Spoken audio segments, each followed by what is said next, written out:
कल जो पैराग्राफ हुआ था आखिर में उसको पढ़ेंगे, फिर से संक्षेप में थोड़ा समझेंगे और आगे बढ़ेंगे।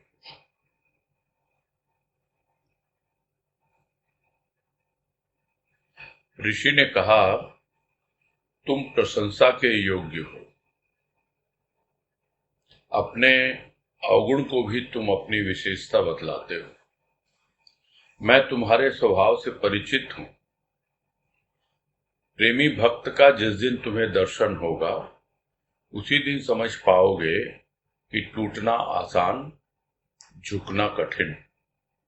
प्रेम का प्रबल प्रवाह ही मद का दर्प मधुर भाव से चूर्ण करता है। यह अभिमानी ही सह्य करेगा। प्रेमी के हृदय की शुद्धता ने अनेक अभिमानियों का दर्प दलन किया है। अभिमानी मद, अहंकार की मदिरा में ही तुम झूमते रहे। संसार का सौंदर्य तुम्हारे लिए तुच्छ ही रहा। त्रुटियों पर ही ध्यान रहा। सहिष्णुता तुम्हारे लिए विशेष अर्थ रखने वाला गुण न रही।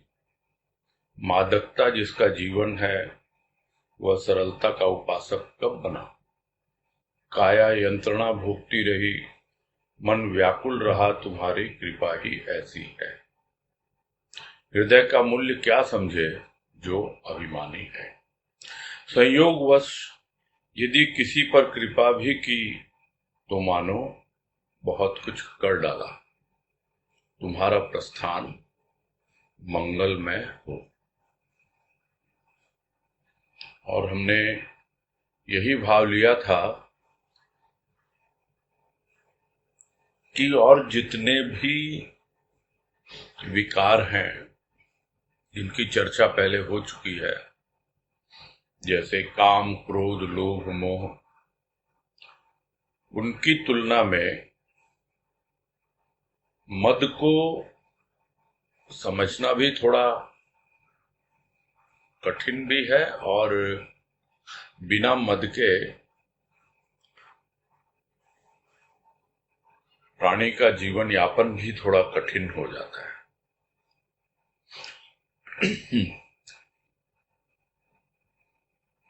मोह और काम ये तो देखा ही गया है कि बस अपने अलावा कुछ नहीं सोचते। लोभ भी प्राणी को वस्तु में ही उलझा के रखता है। हाँ, क्रोध का जो कुछ अंश है वो मद से ही प्रेरित होता है। अहंकार को ही ठेस पहुंचती है तो क्रोध आता है।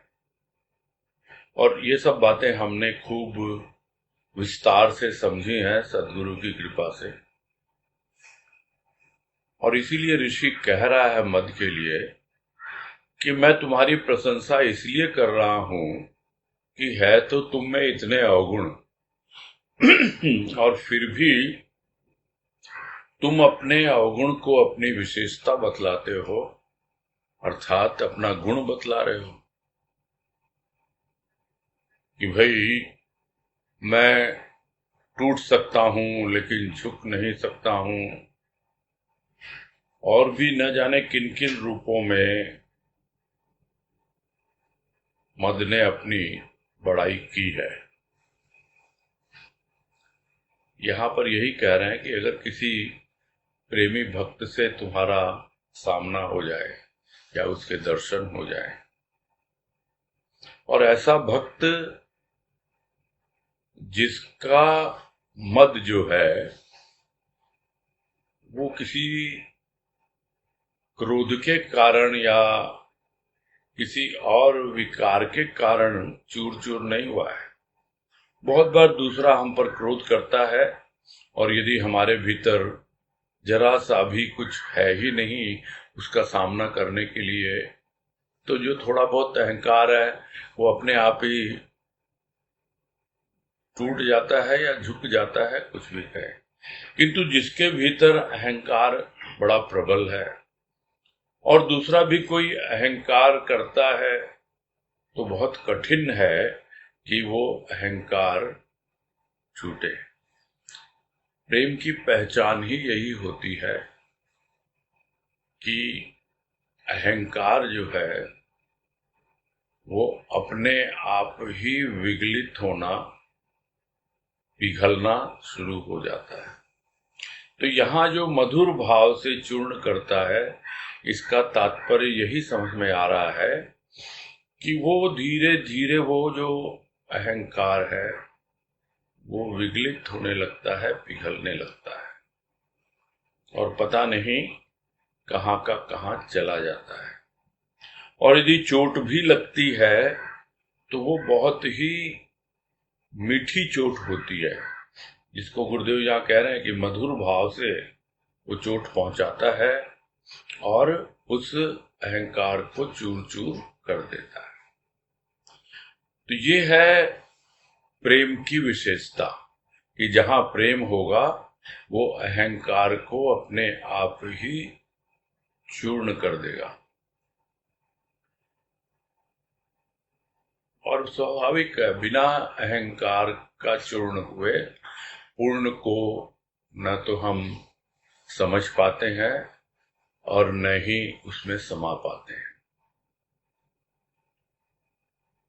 यह जो अहंकार चूर्ण हुआ, यह झूठा अहंकार है, और जो बच जाता है उसका कोई रूप ही नहीं होता है, और वही अहंकार पूर्ण में समाता है और पूर्ण उस अहंकार में समा जाता है। यानी दोनों का अहम भाव एकाकार हो जाता है। तो यह अवस्था होती है जो प्रेम के आधार पर, भाव के आधार पर अपना जीवन व्यतीत करता है। किंतु दूसरी ओर जो अभिमानी होता है वही अभिमान को सह्य करता है, यानी सहन करता है, क्योंकि उसको उसकी जरूरत है। प्रेमी भक्त को उस अभिमान की जरूरत नहीं है। और प्रेमी हृदय की जो शुद्धता होती है उसको देख करके उसके सामने न जाने और भी कितने अभिमानी व्यक्ति जो आते हैं उनका अभिमान झुकता है या टूटता है, या तो वही जाने। जिस प्रकार सद्गुरु का जीवन देखें तो बाबा के आगमन के साथ ही पूरी तरह से उनका अहंकार चूर चूर हो गया और उनका जो अपना शुद्ध अहम था वो बाबा के अहम में समा गया, और बाबा का अहम सद्गुरु के अहम में समा गया। और तभी पता लगता है भीतर जो कहा जाता है सोहम।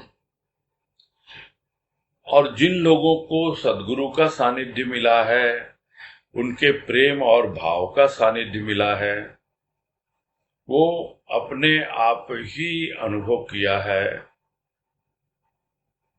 भले ही उनमें कितना अभिमान पहले रहा हो, किसी भी प्रकार का, चाहे धन दौलत का, चाहे बुद्धि का, चाहे पद का, प्रतिष्ठा का, हर प्रकार का अभिमान जो है वो सद्गुरु की कृपा से दूर हुआ है। इसलिए कह रहे गुरुदेव यहाँ की प्रेमी के हृदय की शुद्धता ही है वो, जिसने अनेक अभिमानियों का दर्प दलन किया है, न जाने कितने ही अभिमानियों का। और सबसे बड़ी बात यह है कि प्राणी अभिमान करता है लेकिन वो स्वीकार नहीं करता कि मैं अभिमान कर रहा हूं। कोई दूसरा बताएगा कौन उसको? दूसरा बताता है तो और ज्यादा वो उसको आलोचना के रूप में लेता है या निंदा के रूप में लेता है। जैसा एक प्रश्न कल आया भी था कि प्राणी प्रशंसा तो नहीं चाहता, जबकि अभिमानी चाहता है किंतु आलोचना भी वही सहन नहीं कर पाता है जिसके भीतर अहंकार होता है। इसलिए प्रेम जब होगा और एकदम हृदय शुद्ध होगा तो जरा भी उसे न तो निंदा स्तुति से, न आलोचना से, न किसी और बात से विचलित होगा वो प्राणी। इसलिए कह रहा है ऋषि यहां पर कि ऐ अभिमानी मद, तुमको तो बस नशा चढ़ा हुआ है अहंकार का, और तुम्हारे पास फुर्सत नहीं है कि ये सृष्टि कितनी सुंदर बनाई है सृष्टिकर्ता ने, उसकी ओर भी तुम ध्यान दो, और या फिर कुछ और देखो, और न ही अपने आप को देखने की। तुम्हारा ध्यान तो बस दूसरों की गलतियां निकालने में ही लगा रहा है, और तुम दूसरे को ही छोटा समझते रहे, तुच्छ समझते रहे। कोई अगर कुछ कह भी दे तो स्वाभाविक है अहंकारी व्यक्ति बिल्कुल भी सहन नहीं कर पाता, क्योंकि वो अपनी ही मस्ती में है। उसने तो मद की मदिरा पी रखी है और उसी की मादकता में वो अपना जीवन व्यतीत कर रहा है, इसलिए सरलता आती ही नहीं उसके जीवन।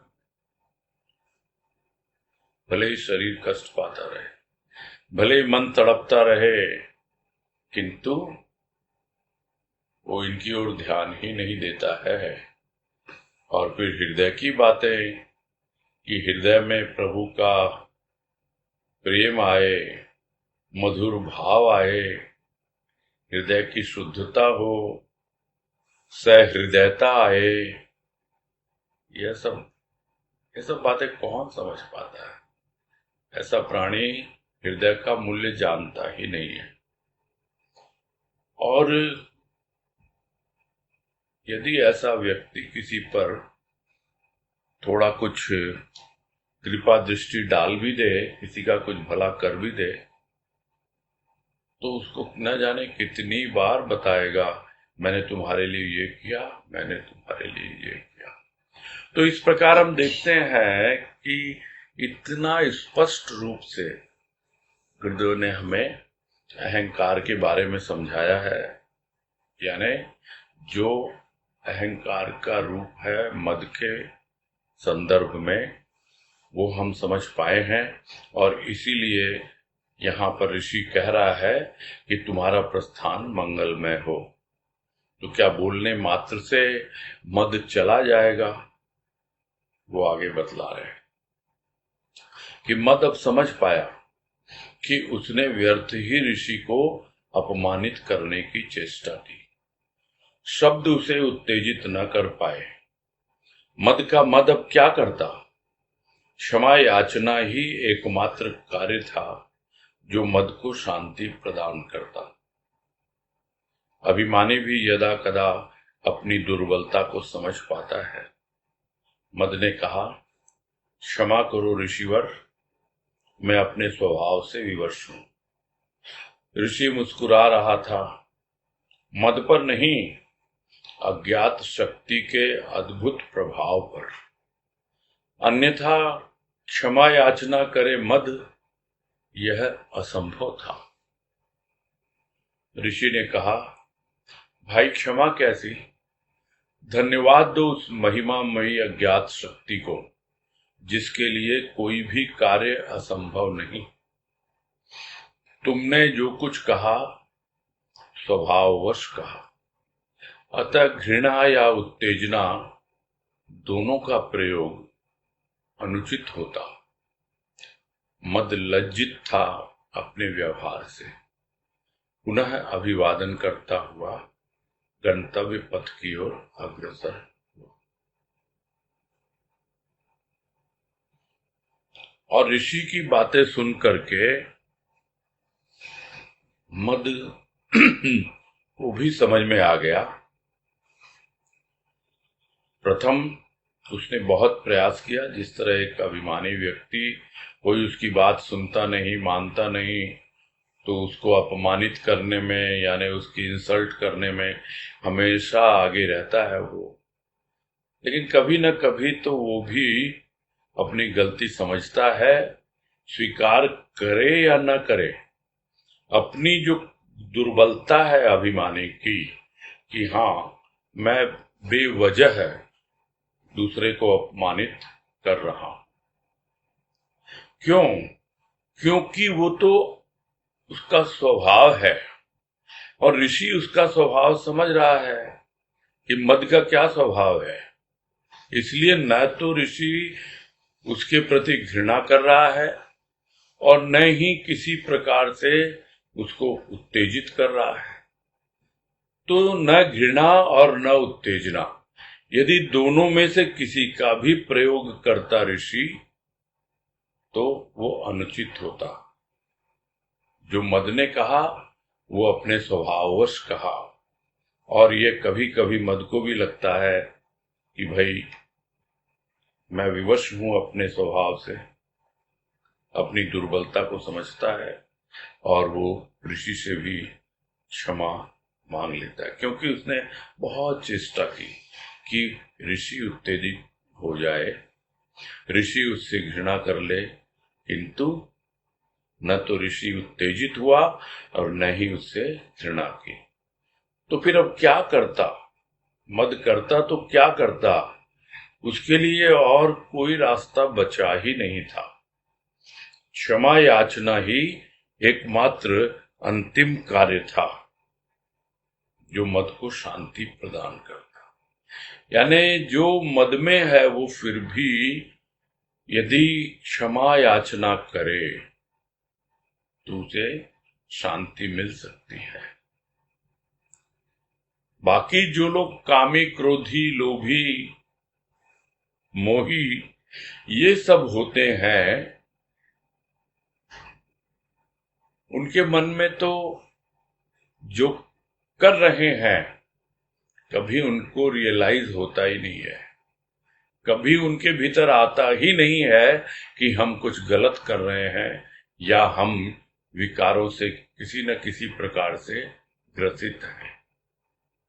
यह जो अहंकार है इसमें भी समझना बड़ा मुश्किल हो जाता है कि यदि हम ये न करेंगे, वो न करेंगे, तो ये सब बातें पहले समझा दी गुरुदेव ने कि तुम अपने नाम के लिए कर रहे हो, और भले ही तुम कितना भी अपनी दलीलों से उसको जस्टिफाई करने की कोशिश करो, अपने आप को सही ठहराने का प्रयास करो, किंतु वास्तव में सही नहीं है। तुमको रियलाइज होना चाहिए, समझ में आना चाहिए। और अब ऐसे व्यक्ति को जो मद से पूरी तरह आविष्टित है उसको समझ में आ जाता है, यदा कदा कभी न कभी आ ही जाता है, और क्षमा याचना करता है तो कम से कम वो शांति तो पाता है।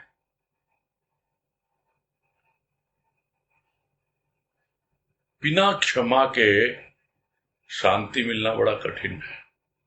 एक धर्म विशेष में तो क्षमा का पर्व मनाया जाता है,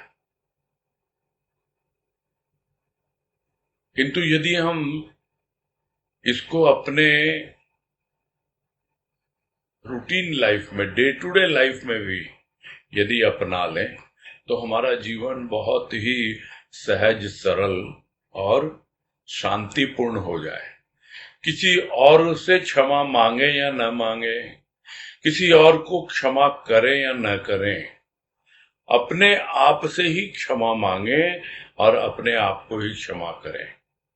दूसरे से मांगना थोड़ा कठिन होता है क्षमा, लेकिन फिर भी यदि हमें यह समझ में आए कि हाँ गलती है हमारी, तो क्षमा मांगने में कोई परेशानी नहीं होनी चाहिए। क्षमा की बातें होते होते मुझे तो एक शेर याद आ रहा है जिसमें शायर ने कहा कि कुछ इस तरह से जिंदगी को हमने आसान कर लिया,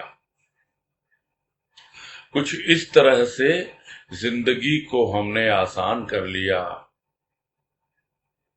किसी से माफी मांग ली, किसी को माफ कर दिया।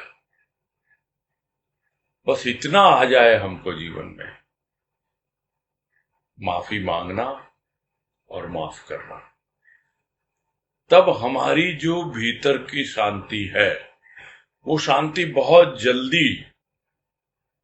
जल्दी कायम हो जाती है। यानी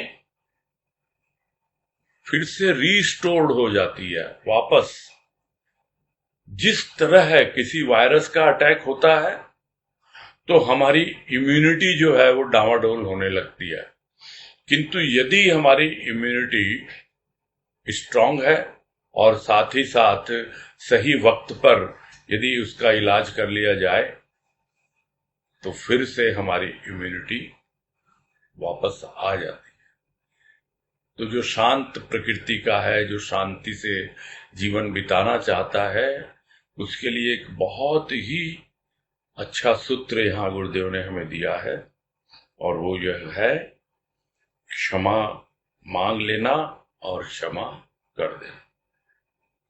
तो इस प्रकार से जब जीवन जीता है तो कम से कम अहंकार बहुत जल्दी उसका विगलित होगा, अहंकार बहुत आसानी से चूर होगा। किंतु ऋषि क्या कहता है?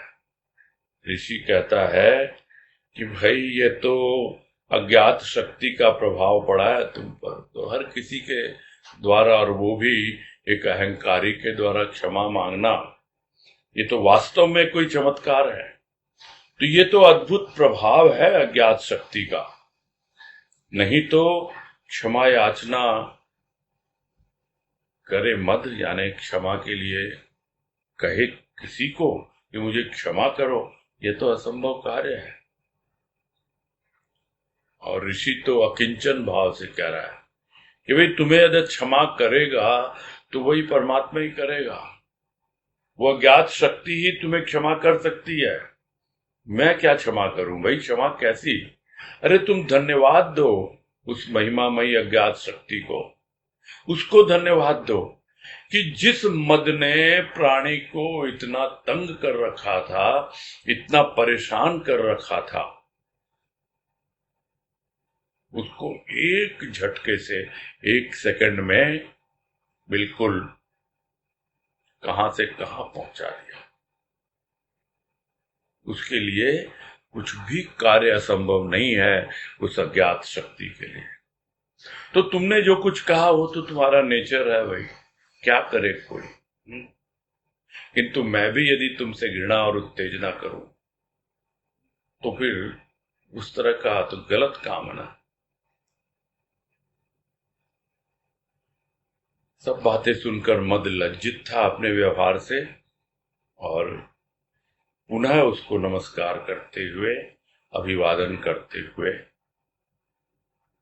वापस जिधर से आया था या जिधर उसको जाना था वो वापस अपने ही रास्ते चल पड़ा। आगे कह रहे हैं, ऋषि पुनः स्वचिंतन में लगा,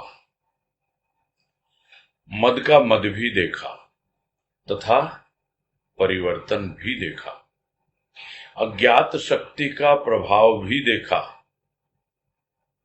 और कृतज्ञता का भाव भी देखा। श्रवण जब दर्शन का रूप धारण करता तो अनेक कल्पनाएं यथार्थता को जान पाती हैं। श्रवण उत्सुकता को जागृत करता है और दर्शन ज्ञान को। यूं तो ये कार्य स्वतः ही होते रहते हैं, इनकी जानकारी के पूर्व ही भावों का आवागमन हो जाता है। प्रत्येक क्रिया स्वयं परिचालित होती रहती है, यह देखा जाता, किंतु रहस्य पर आवरण ही पड़ा रहता है जब तक कि उसे, अर्थात रहस्य को अनावरण करने वाला व्यक्ति का आगमन न हो, कृपा न हो। संपूर्ण आवश्यकीय वस्तुएं स्थित हैं मानस पटल पर, किंतु ज्ञान के अभाव में उनका उपयोग और उपभोग उचित रीति से नहीं हो पाता।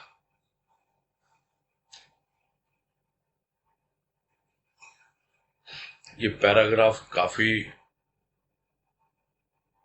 गहरी बातें लिए हुए है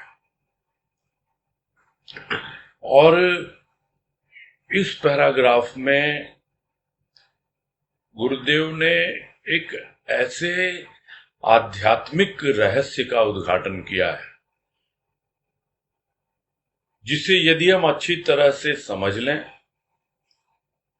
और फिर उस पर चिंतन मनन करके उसको जीवन में उतार लें तो कोई संदेह नहीं है कि हमारी जो आध्यात्मिक यात्रा है वो इतनी त्वरित हो जाएगी, यानी उसकी स्पीड इतनी बढ़ जाएगी, एकदम एक्सिलरेट करेगी जिसको कहते हैं। जो अभी कभी रुकती है, कभी चलती है या कभी नीचे की ओर ही खिसक जाती है, हम तब पाएंगे कि कितनी रफ्तार हमारी बढ़ गई और एक्सिलरेट करते ही जा रही है। ये बहुत ही सुंदर, मैं कहूंगा, पैराग्राफ गुरुदेव ने हमारे सामने प्रस्तुत किया है। यूं तो सुंदर सब कुछ है, किंतु जिस सुंदरता के अंदर में गहराई होती है, यह सुंदरता बाहर की तो बहुतों में होती है। शब्द सुंदर हो सकते हैं, भाव भी सुंदर हो सकते हैं, किंतु उन भावों में जो गहराई है वो इसमें इतनी ज्यादा है कि जिसको हमें समझना बहुत आवश्यक हो जाता है। क्योंकि ऋषि चिंतन में लगा हुआ है, स्वचिंतन करके जो भी उसे चिंतन के द्वारा जो मोती मिलते हैं, जो भी सार उसको मिलता है, वो सामने प्रकट करता है और गुरुदेव वही सार सब हमारे सामने रख रहे हैं। तो चिंतन में लगा,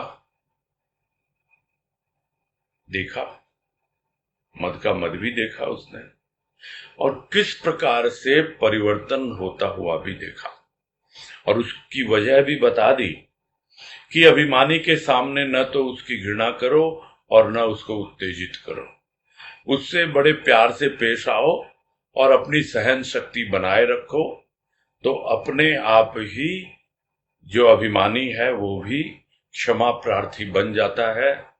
वो क्षमा तो बाद में मांगेगा, आप पहले ही अपने आप ही उसे क्षमा कर दो। तो यह तो दूसरों के लिए है, किंतु हमारे भीतर भी यदि हम देखें कि किस प्रकार से वो अहंकार आ रहा है और धीरे धीरे अनुभव करें, तो हम अवश्य ही यह फार्मूला अपना सकते हैं। तो ऋषि ने मद का मद भी देखा और यह परिवर्तन भी देखा कि किस प्रकार से ऋषि क्षमा प्रार्थी हो जाता है। यह बात सही है कि हम इतने दरिया दिल नहीं बन पाते कि हम क्षमा कर दें और फिर सामने वाले को बोले ही नहीं कि हाँ भाई मैंने तुम्हें क्षमा कर दिया। अपने आप से ही अहंकार हमारे भीतर है, हमने उस अहंकार को क्षमा कर दिया तो भी उस अहंकार पे भी हमारा जो सूक्ष्म अहंकार है वो अपनी धौंस जमाएगा और कहेगा देखो मैंने तुमको क्षमा कर दिया। बड़ा कठिन है इस अवस्था में आना कि ऋषि की जैसे हम कहें और सोचें कि भाई क्षमा कैसी, अरे ये तो उस महिमामयी अज्ञात शक्ति की कृपा है, वही तुम्हें क्षमा कर रहा है, मैं कौन होता हूं क्षमा करने वाला। तो यह परिवर्तन हमारे भीतर यदि आ जाए तब हम समझ पाए कि हाँ हमने अपना अहंकार तो देखा है आज तक, किंतु अब हम अपने अहंकार को परिवर्तित होते हुए भी देख रहे हैं और यह अज्ञात शक्ति का प्रभाव।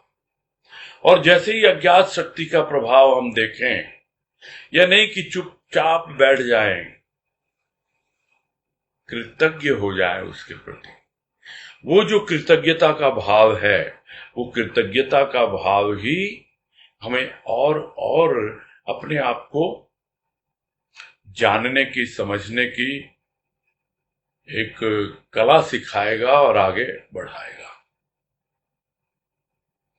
उसका एक रूप गुरुदेव यहां समझा रहे हैं कि अभी तक तो हमने बहुत कुछ सुना है और सुनते ही रहते हैं, किंतु श्रवण जब दर्शन का रूप धारण करता है तो अनेक कल्पनाएं यथार्थता को जान पाती हैं। यह वाक्य एक ब्रह्म वाक्य है, यानी कि सुनते तो हम बहुत कुछ है, किंतु उस श्रवण से हम एक कल्पना करते हैं। कल्पना, श्रवण यानी सुनना, कल्पना करना, सुनना, किंतु वो दर्शन का रूप, और ये दर्शन कोई स्थूल के दर्शन नहीं है, ये दर्शन कोई बाहरी आंखों के दर्शन नहीं है कि मैं जिसको याद करता था वो बंदा तो मेरे दरवाजे पे आके खड़ा हो गया सशरीर। ये वो दर्शन नहीं है, ये दर्शन है अपने हृदय के दरवाजे पर उस बात को अनुभव करना जो हमने सुना। ये अनुभव के द्वारा दर्शन है, यह सूक्ष्म चक्षुओं के द्वारा दर्शन है। यानी हमारी सूक्ष्म की आंखें कैसे देखती हैं? अनुभव के द्वारा देखती हैं, अनुभूतियों के द्वारा देखती हैं। वही अनुभव धीरे धीरे और चिंतन मनन के द्वारा प्रगाढ़ होंगे। कल्पनाएं अनुभव में परिवर्तित होती हैं, अनुभव अनुभूतियों में परिवर्तित होते हैं, और इस प्रकार से जो श्रवण जो है वो हमको न जाने कितनी यथार्थताओं से, यानी जो फैक्चुअल चीजें हैं, जो वास्तविकताएं हैं, जो यथार्थता है, उसको हम जान पाते हैं। अन्यथा हम कल्पनाओं में ही जीते रहते हैं। अनुभव के अभाव में हम सूक्ष्म में उसका दर्शन कर नहीं पाते। बहुत बार अनुभव भी होते हैं, किंतु हमारा ध्यान नहीं होता उस ओर। दर्शन का रूप तभी वो धारण करेगा जब हमारा ध्यान होगा। ध्यान होता है तो धारणा होती है, बिना ध्यान के धारणा नहीं होती है। कितना कुछ इस सृष्टि में घटित हो रहा है, हमने बहुतों की कल्पना की भी है, सुन सुन के की है, किंतु जब हमको वो अनुभव मिलते हैं सदगुरु की कृपा से, तभी हम जान पाते हैं कि हाँ, यह यथार्थ है, यह कोई कोरी कल्पना नहीं है, यह अनुभव है, जो अनुभव हमें मिल रहे हैं। तो इसका क्या प्रोसेस है ये भी समझा रहे हैं कि श्रवण उत्सुकता को जागृत करता है, यानी बिना सुने हमें कोई जिज्ञासा पैदा नहीं होगी, हम उत्सुक होंगे ही नहीं। यहां श्रवण से मतलब सिर्फ कानों से सुनने से नहीं है, यानी जो कुछ भी बाहर से आ रहा है, भले ही हम पढ़ रहे हों, भले ही हम देख रहे हों, भले ही हम सुन रहे हों, जो भी हमारी ज्ञानेंद्रियों के माध्यम से ज्ञान आ रहा है भीतर में, और वो हमने कल्पना की हो, तो हमारे भीतर में कुछ न कुछ उसके प्रति एक जिज्ञासा होती है, एक उत्सुकता होती है कि ये सामने वाला बोल रहा है, अपने अनुभव से ही बोल रहा है, जरा हमें भी तो वो अनुभव मिले ना।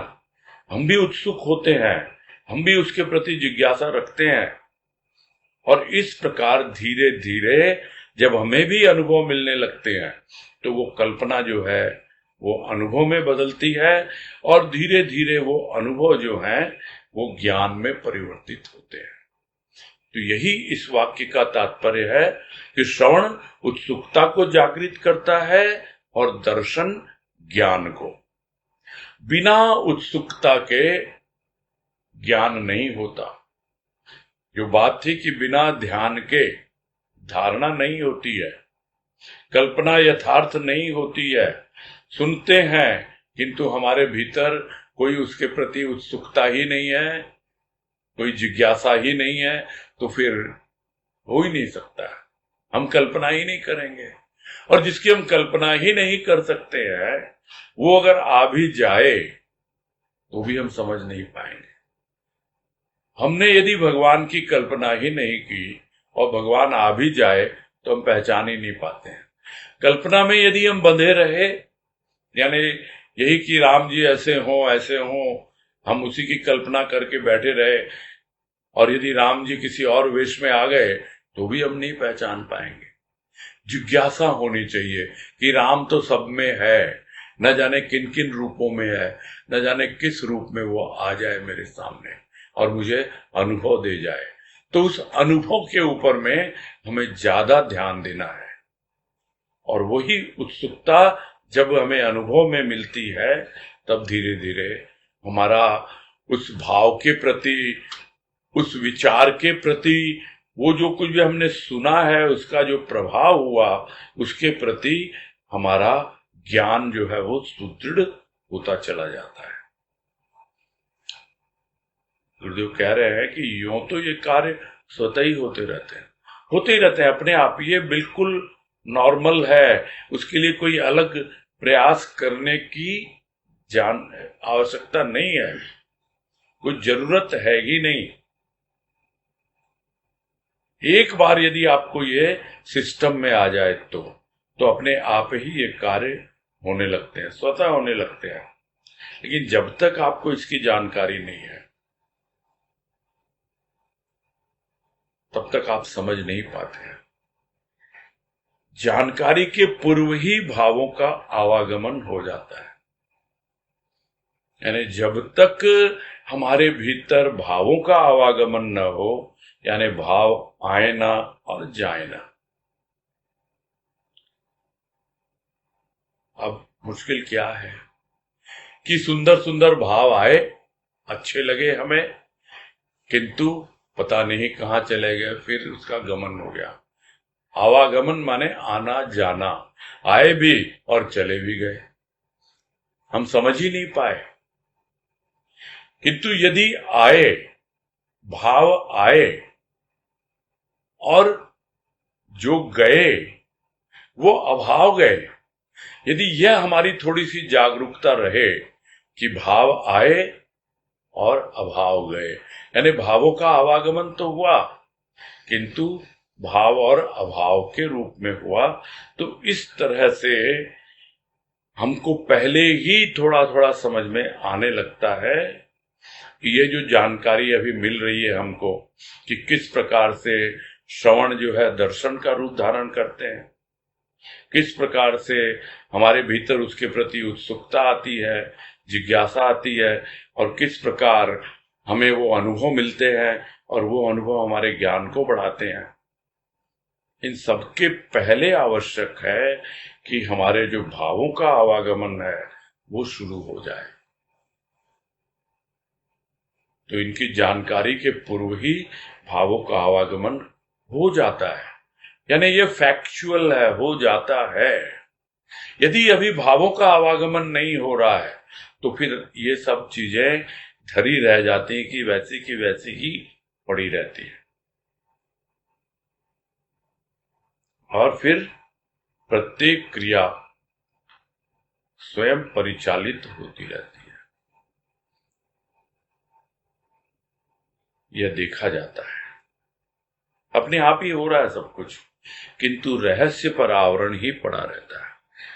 यानी यदि हम इसकी ओर ध्यान न दें, जो भी भावों का आवागमन यदि न हो, तो होता तो सब कुछ रहता है, प्रत्येक क्रिया अपने आप ही चलती रहती है। जैसे श्वास आ रहा है, जा रहा है, हमारा ध्यान उस पे है ही नहीं। इसीलिए तो एक पंथ विशेष में बोलते हैं श्वासों के आने जाने पे ही ध्यान दो तुम, और उसके साथ यदि अपने भाव जोड़ लें हम तो क्या ही अच्छा हो कि प्रत्येक श्वास में जो श्वास भीतर आ रही है, उसमें सुंदर सुंदर भाव आ रहे हैं, और जो श्वास बाहर निकल रही है, जा रही है, उसमें अभाव हमारे बाहर जा रहे हैं। जिस तरह शुद्ध वायु भीतर आ रही है और अशुद्ध वायु बाहर जा रही है, वैसे ही भाव आ रहे हैं, अभाव जा रहे हैं।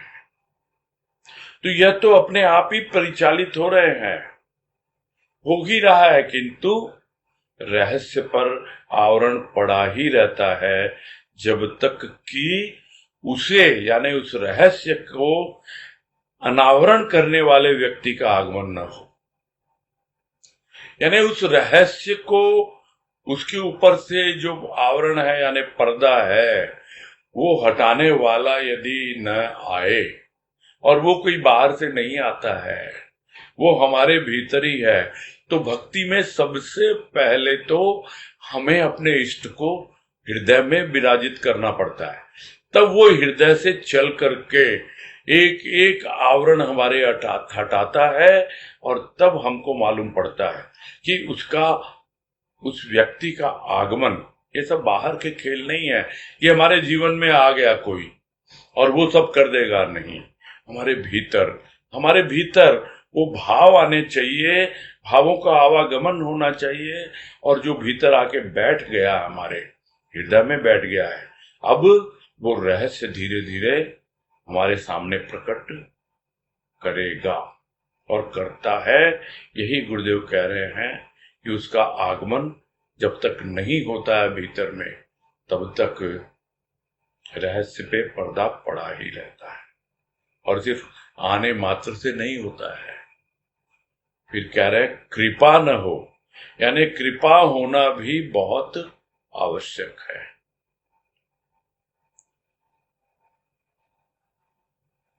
इस वाक्य को दोबारा पढ़ते हैं।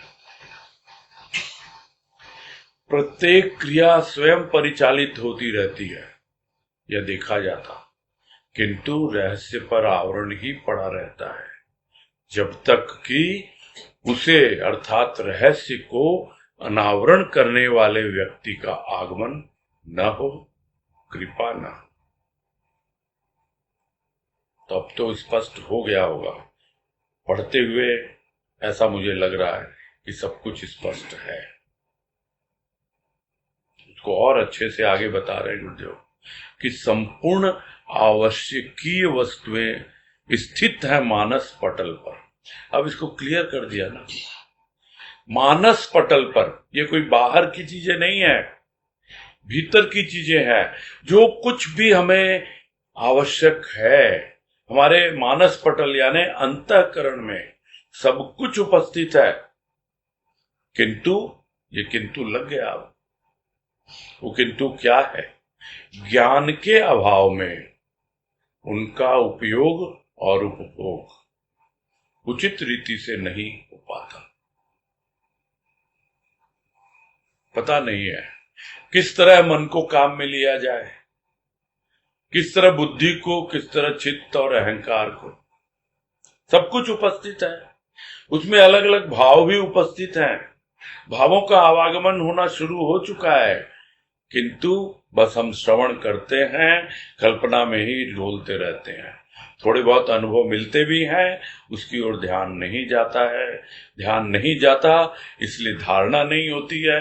जब धारण करते हैं तब वास्तव में हम यथार्थता को समझ पाते हैं, और तब हमें धीरे धीरे ज्ञान होता है। और जब ज्ञान होता है तब वास्तव में हम अपने मन, बुद्धि, चित्त, अहंकार का सही ढंग से उपयोग कर पाते हैं। उपयोग ही नहीं, उपभोग भी। उपभोग यानी समीप जाओ, उसका आनंद उठाओ। कितने सुंदर भाव गुरुदेव ने दिए हैं हमारे भीतर।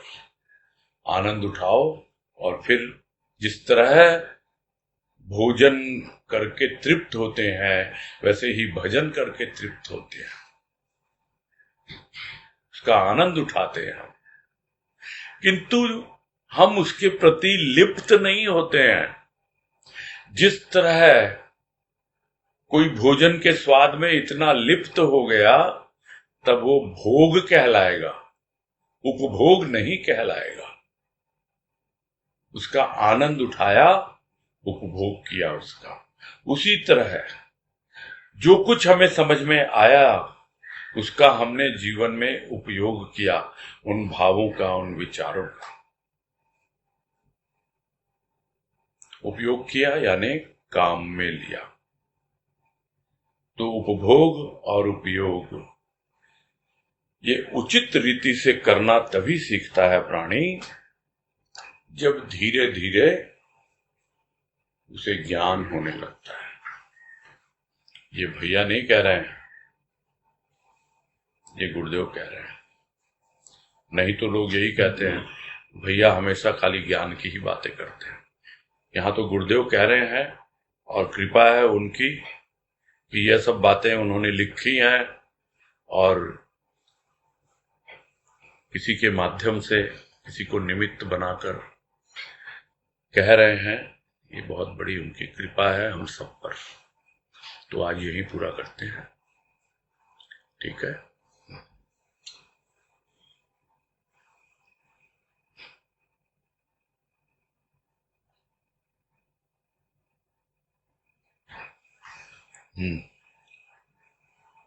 राजकला लड्ढा। हाँ भैया प्रणाम। हरिओम। हाँ बोलिए। हाँ भैया, बहुत ही गहरा दर्शन है, मतलब शब्द नहीं है ज्ञानी कुछ भी। एक बात जो आपने कही कि हमने अपने आप को माफ किया, हमने अपने आप से माफी मांगी, हमने अपने आप को माफ भी किया, उसके बाद की क्रिया जो है अपने आप होती रहती, तो अपने आप ही होती रहती है। वो अपने आप कैसे होती रहती है वो समझ में नहीं आया। थोड़ी सी जागरूकता चाहिए। सब कुछ हो रहा है, सब कुछ हो रहा है सृष्टि में, है ना। यही तो कहा ना गुरुदेव ने, सब कुछ हो रहा है किंतु जागरूकता, अवेयरनेस,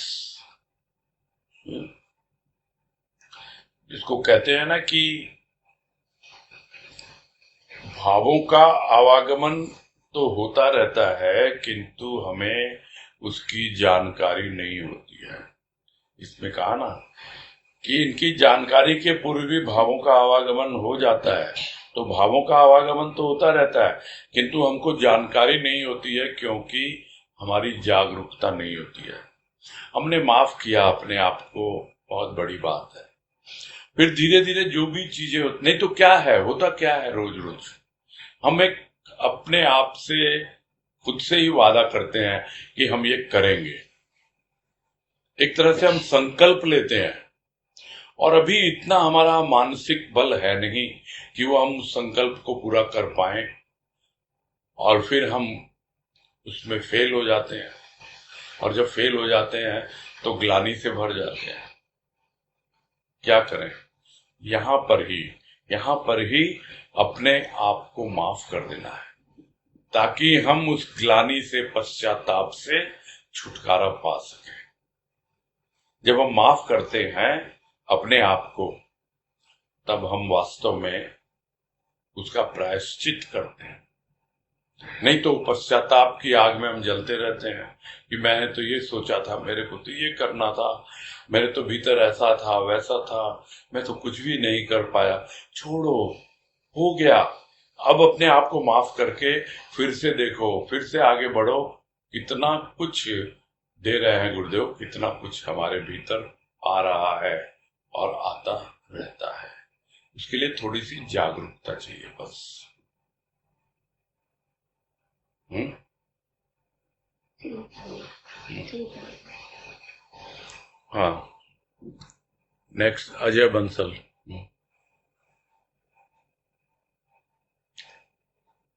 ये पूछना था, कल एक बार हुआ, आज 3-4 बार कनेक्ट होके वापस कनेक्ट हुआ, तो ये खाली मेरे साथ हो रहा है या औरों के साथ हो रहा है पता नहीं। वो तो आपको होस्ट बताएंगी। हाँ भाई वनीता, सुन रहे हो आप? अच्छा, बताओ आप इनको। जी मैं कनेक्ट जी डिस्कनेक्ट मेरे ख्याल से उनकी कनेक्टिविटी वीक है इसीलिए हो रहा है। और किन किसी के साथ मेरी या सबकी मतलब? आपका इंटरनेट कनेक्शन अगर वीक है तो आपके साथ ही होगा ना। आप जरा चेक अच्छा करिएगा, हाँ अच्छा कनेक्टिविटी कहाँ पे आपकी है। क्योंकि ऐसी समस्या का कभी सुना नहीं है। अच्छा हाँ ठीक है। अच्छा अच्छा। और हाँ कोई पहले नहीं हो रहा था, कल एक ही बार हुआ। कल पहले नहीं हो रहा था, आज कल और आज ही हो रहा था। अब खैर और तुम सुनने ठीक में है, आया नहीं है। हाँ नमस्ते। हाँ नमस्ते जी। नेक्स्ट प्रतिमा मोदी।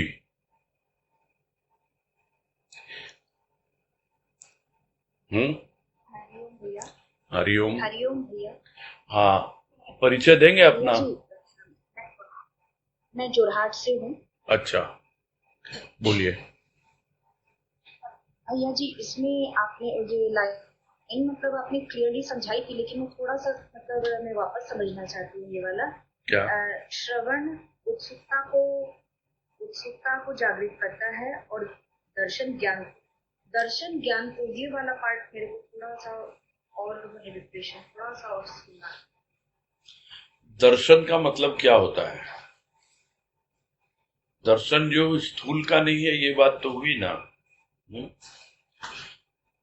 ये जो भी दर्शन है वो सूक्ष्म का है, और सूक्ष्म का जो दर्शन होता है वो अनुभव है।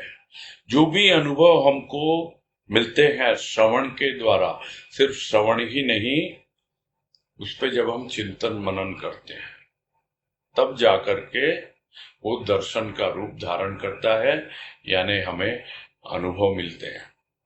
जो जो अनुभव हमारे ऋषि मुनियों को, पूर्वजों को कुछ भी कहें मिले हैं, वो उन्होंने व्यक्त किए हैं, और इसके ऊपर न जाने कितने ही दर्शन शास्त्र बन गए हैं। आपने सुना होगा ना, दर्शन शास्त्र होते हैं, जिसको अंग्रेजी में फिलोसॉफी कहा जाता है। अंग्रेजी में फिलोसॉफी कहते हैं, किंतु हिंदी में उसको दर्शन कहते हैं। जैसे philosophy of Buddha, philosophy of Mahatma Gandhi, ये सब बहुत सारी फिलोसॉफी है। ये तो मैं अभी मॉडर्न टाइम की बता रहा हूं। हमारे ऋषि मुनियों के न जाने कितने दर्शन हैं। जो इसका नॉलेज रखते हैं वो खोजिएगा आप, मेरे ख्याल से बहुत प्रकार के दर्शन होते हैं। तो वो क्या है, वो उन्होंने अपने अनुभव के आधार पर, यानी वो सूक्ष्म दर्शन है, तो वो अनुभव का रूप लेते हैं। जब हम सुनते हैं तो कानों से गया, जो मैंने ये भी बताया, खाली सुनना ही नहीं होता है। बहुत बार हम जो देखते हैं, आंखों से पढ़ते हैं, कोई सीन देखते हैं, कोई बात है, कुछ भी है, यानी जितनी भी हमारी ज्ञानेंद्रियां हैं, उसके द्वारा जो भी हमारे सूक्ष्म में प्रवेश करता है भीतर, उसकी अनुभूति हमें होनी चाहिए। तब जाकर के वो दर्शन जो है हमारे ज्ञान को बढ़ाता है, यानी वो अनुभव। तो एकदम ये बहुत ही सिस्टमेटिकली गुरुदेव ने समझाया कि पहले श्रवण है, उसके बाद में मनन है, और उसके बाद में अनुभव है, और वो अनुभव धीरे धीरे अनुभूति में बदलता है, और हम ज्ञान की ओर आगे बढ़ते चले जाते हैं। ये प्रोसेस है इसका। ठीक है, वो तो क्लियर हुआ ना? नहीं? हाँ समझ गई। हाँ ठीक। नेक्स्ट तनुश्री।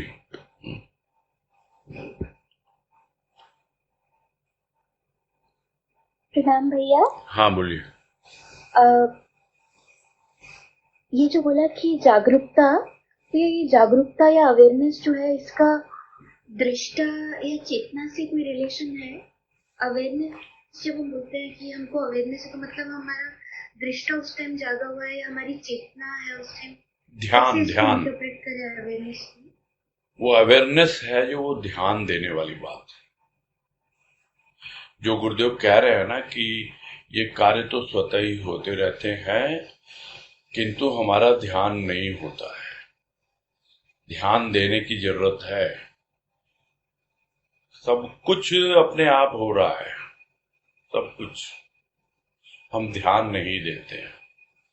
हमारा जो माइंड है, हमारा जो मन है, बुद्धि है, जो भी सूक्ष्म के अलग रूप हैं, वो कहीं और बिजी होते हैं।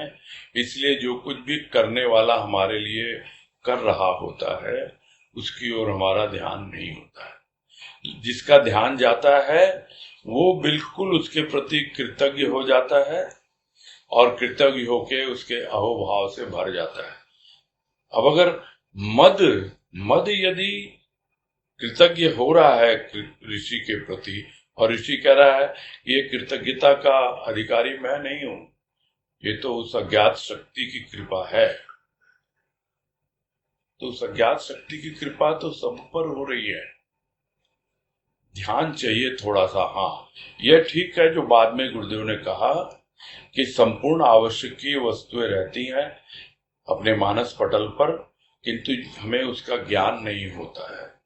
तो जैसे जैसे ज्ञान होता जाता है, तो ज्ञान आता है हमारे अनुभव से, अनुभव मिलता है ध्यान देने से, जागरूकता से, तब जाकर के हमको सब जो यात्रा, जो मैंने शुरू में कहा इस पैराग्राफ को शुरू करने के वक्त, कि ये इतना सटीक तरीका बताया है गुरुदेव ने कि हमारी जो आध्यात्मिक यात्रा है, यदि हम इसको फॉलो करें 100% बहुत फास्ट हो जाती है, बहुत ज्यादा।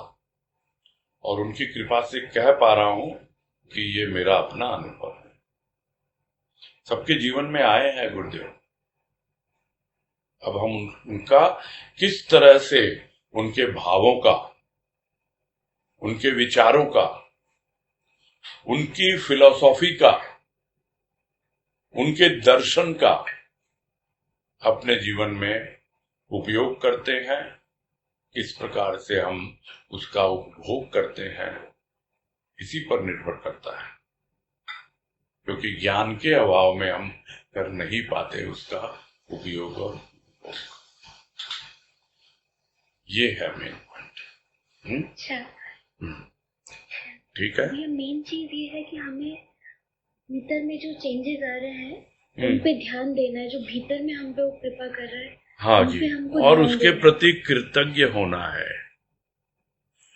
बिल्कुल भीतर में शांति बना के रखना है, अपने आप को ही माफ करना है।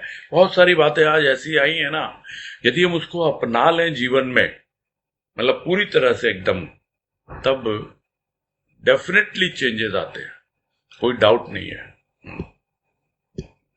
ठीक है। थैंक यू वेरी मच भैया।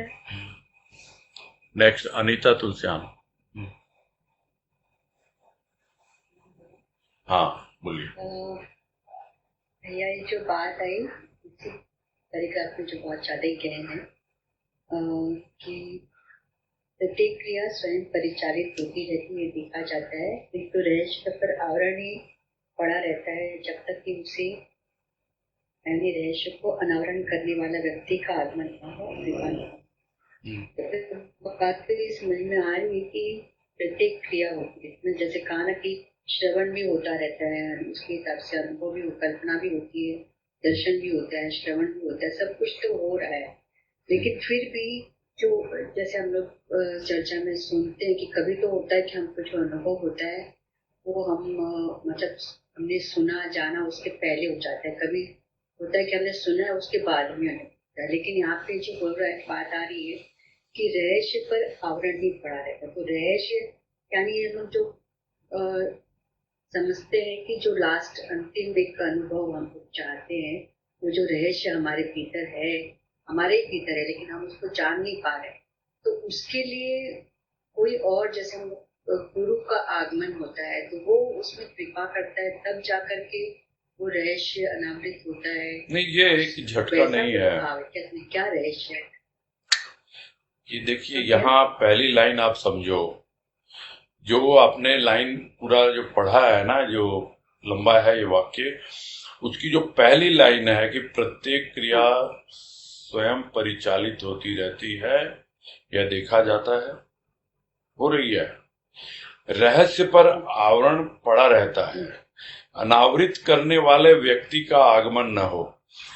यहाँ पर जब हो रहा था विश्लेषण तब भी मैंने कहा था कि ये कोई बाहर से व्यक्ति का आगमन नहीं है, ये अपने भीतर में वो आगमन उसका हो चुका है।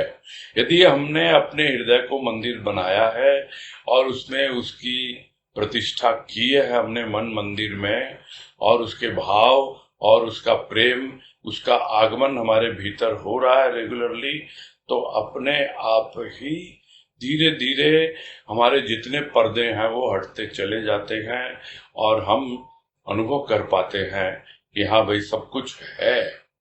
और धीरे धीरे हमारा मन भी साफ हो रहा है, हमारी बुद्धि में भी भ्रम दूर हो रहा है, हमारे अहंकार का भी आवरण दूर हो रहा है।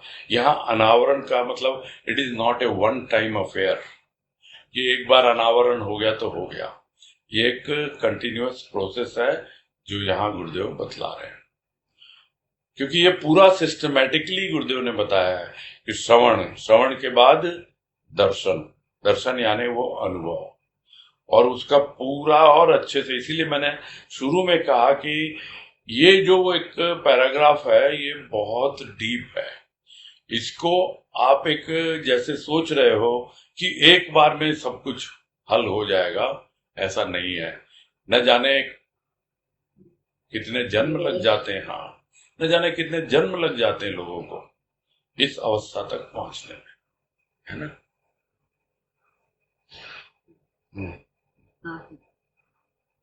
ठीक है। हाँ हाँ, हरि। ज्योति गोयल, बोलिए। प्रणाम भैया। हाँ नमस्कार, बोलिए। ये भैया ये अनुभूति कैसे बनते हैं, थोड़ा सा ये कंफ्यूजन हो गया। अनुभव और अनुभूति में क्या फर्क है? अनुभव तो आते ही रहते हैं, कुछ न कुछ आते हैं जाते हैं। उन अनुभवों में से अनुभव कब होंगे, जब हम उनको थोड़ा ध्यान देंगे तब हमको मालूम पड़ेगा। होता है ना कि यदि हम किसी और चीज में एंगेज्ड हैं तो सब कुछ होते हुए भी अनुभव ही नहीं होता उसका, तो पहले ध्यान देंगे तो अनुभव होगा। वो अनुभव जब धीरे धीरे और प्रगाढ़ होते हैं, यानी गहरे होते हैं, गाढ़े होते हैं, तब जाके वो अनुभूति का रूप धारण करते, तब अनुभूति बनती है वो। ठीक है। ठीक है भैया। हाँ थैंक यू भैया। हाँ, कोई बात। नेक्स्ट है बबीता टिबड़ेवाल, रांची। बोलिए। हरिओम भैया। हाँ हरिओम, बोलिए। भैया अभी जो ये बात आई कि मन, बुद्धि, चित्त और अहंकार, इनका हमको उपयोग भी करना है और उपभोग भी करना है। हाँ जी।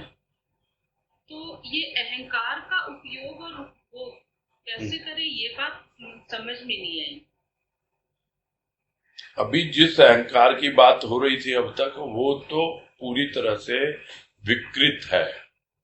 जो अहंकार जो शुद्ध है, जिसको गुरुदेव ने ज्ञान की वाणी में कहा कि पंचम तल्ला परमात्मा, चौथा तल्ला आत्मा, तीसरा तल्ला अहंकार, दूसरा तल्ला बुद्धि, पहला तल्ला मन, आंगन स्थूल, सड़क खेल। ये आपने सुनी होगी वाणी, पढ़ी होगी। मेरे साथ जिनकी बातें होती हैं वो बहुत अच्छी तरह जानते हैं इसको, है ना। अभी जो अहंकार जिसकी बात हो रही है वो तो मद की बात है, वो तो अशुद्ध है पूरी तरह से। उसका क्या उपयोग और उपभोग होगा, उसको तो ठीक है दुनियादारी में काम में लेना होता है, उपयोग करना है। उपभोग करना है, जो बात आई थी कि हम भजन कर रहे हैं, मन में है, तो पूरी तरह से मन उसका स्वाद ले रहा है ना, और स्वाद ले रहा है यानी उसका आनंद उठा रहा है, उपभोग कर रहा है। फिर भोग में और उपभोग में भी अंतर बताया गया कि भोग में क्या है, लिप्त होने की भावना है कि कोई चीज हमको, तो अब आप पूरा सब कुछ छोड़ छाड़ करके और एकदम से भजन में लग गए, ये तो गुरुदेव ने बताया नहीं है हमको, है ना। हमको उपभोग करना है। हाँ, जितना समय है उतनी देर हमको उसका आनंद उठाना है, खूब स्वाद उसका चखना है अच्छे से।